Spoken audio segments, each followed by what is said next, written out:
Registration. இதோட கண்டென்ட்டோட main theme person not liable for registration.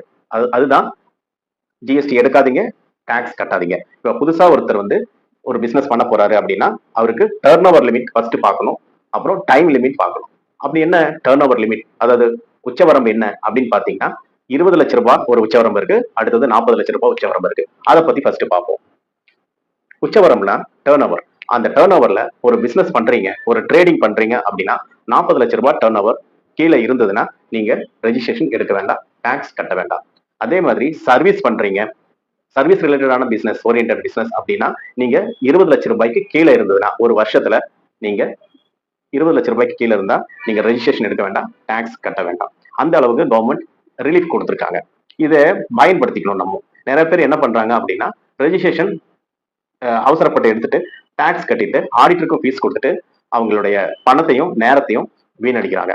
அதனால பிசினஸ்ல கவனம் குறையுது, ப்ராஃபிட் வர மாட்டேது, டர்ன் ஓவர் வர மாட்டேது.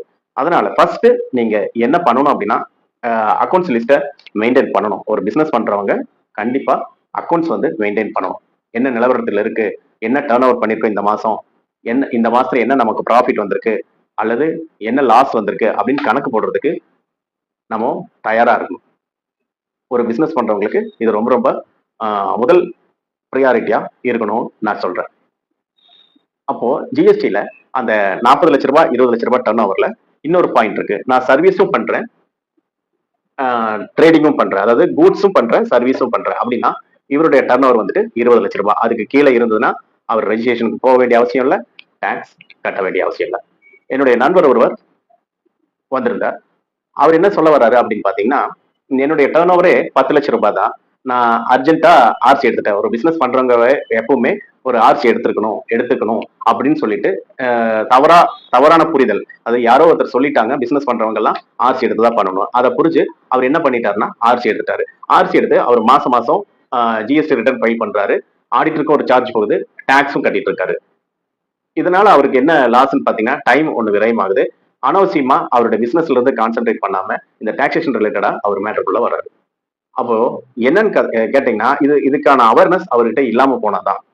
அந்த அவேர்னஸ் அவரு ஏற்படுத்தி இருக்கணும், அவர் தெரிஞ்சிருக்கணும். ஒரு பிசினஸ் பண்றவங்க தெரிஞ்சிருக்கணும் என்ன ஜிஎஸ்டில சொல்ல வராங்க, இன்கம் டாக்ஸ்ல என்ன சொல்ல வராங்கிறத வந்து தெரிஞ்சிருக்கணும். அதனால இந்த சேனல் உங்களுக்கு பயனுள்ளதா இருக்கும்னு நான் நம்புறேன். அதனால தொடர்ந்து வாட்ச் பண்ணுங்க, ஆதரவு கொடுங்க. உங்களுக்கும் பயனுள்ளதா இருக்கும். உங்க பிசினஸ் ப்ராஃபிட் ஆகிறதுக்கு அடுத்த லெவல் போறதுக்கு நானும் ஒரு காரணமா இருக்கேன். அதுல எனக்கு ஒரு சந்தோஷம். அந்த நபர் என்னிடத்துல ஆலோசனை கேட்டார். நான்